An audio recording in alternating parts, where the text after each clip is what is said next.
Bonjour, je m'appelle Catherine Gaucher, je suis dermatologue et aujourd'hui je vais essayer de vous aider à retarder l'apparition des signes du vieillissement sur la peau.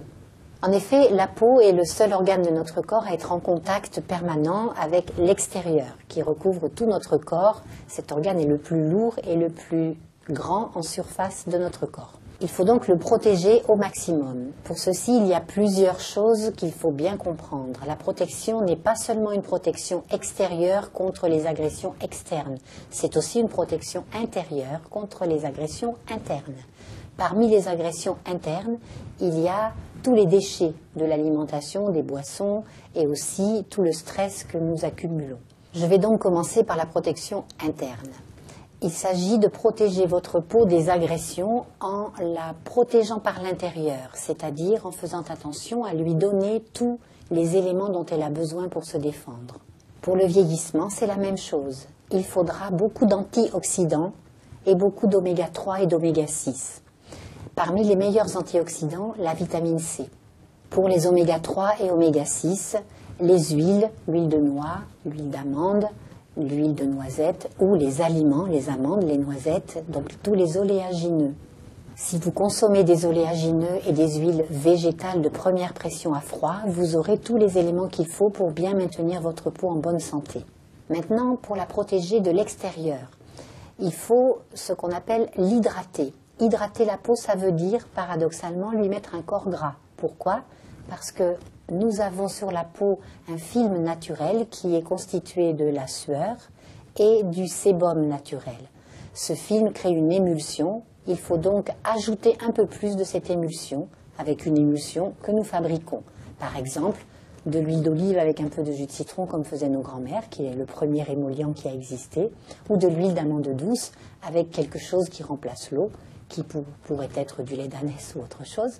En tout cas, vous avez une émulsion eau plus huile qui provoque cette espèce d'assouplissement de la peau et surtout qui ferme les écailles que nous avons sur la peau lorsqu'elle est sèche, comme vous fermeriez les écailles d'une pomme de pin, ce qui fait que plus rien ne peut rentrer à l'intérieur.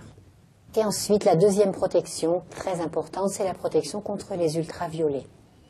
Notre peau n'est pas faite pour être exposée à certains types d'ultraviolets. Ce sont les ultraviolets courts.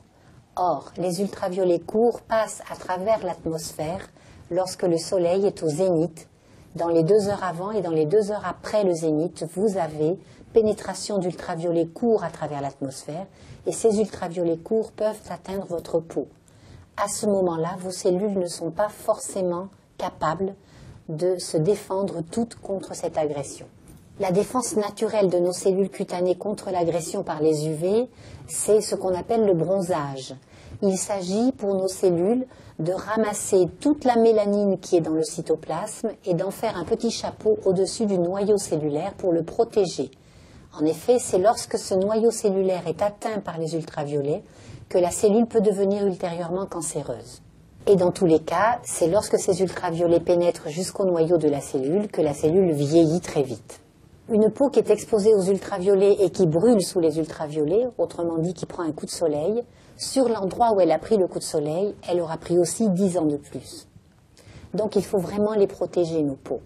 C'est ainsi que si vous comparez la peau du décolleté ou la peau du dos des mains avec celle des fesses quand on n'est pas naturiste, vous voyez bien la différence de vieillissement. Cette protection par la mélanine, qui est le bronzage, est une protection qui ne dure que 15 jours à 3 semaines environ et qui n'est pas tout à fait innée, c'est-à-dire que le bébé va devoir progressivement apprendre. Le bronzage ne vient pas tout de suite. C'est la raison pour laquelle les enfants doivent être bien plus protégés encore que les adultes pour ne pas en faire des vieillards avant l'âge. Si nous voulons donc bien protéger notre peau contre son vieillissement, il va falloir empêcher les ultraviolets courts d'aller jusqu'au noyau de nos cellules. Pour cela, la première des choses, c'est d'abord de ne pas s'exposer, de ne jamais s'exposer, et surtout pas exposer nos enfants jeunes dans les zones qui sont entre 2 heures avant et 2 heures après l'heure du zénith. Et ensuite, avant ces heures-là et après ces heures-là, à poser sur la peau un film protecteur qui est un écran qu'on appelle écran solaire. L'écran solaire doit être écran total pour les peaux très claires qui ne bronzent jamais ou très difficilement.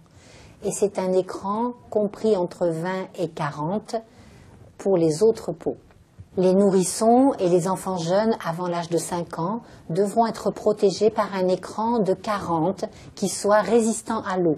Pour les adultes, la protection, si vous n'êtes pas encore exposé et si vous avez une peau claire, doit être écran total au début de la saison et au début de la journée.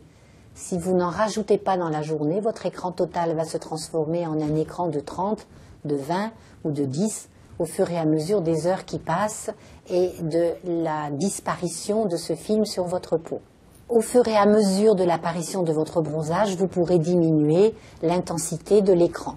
Maintenant, vous savez comment il faut protéger notre peau. N'oubliez pas de l'hydrater pour bien fermer les écoutilles et les petites écailles, comme je vous ai expliqué, et de bien la protéger des rayons ultraviolets dès la petite enfance.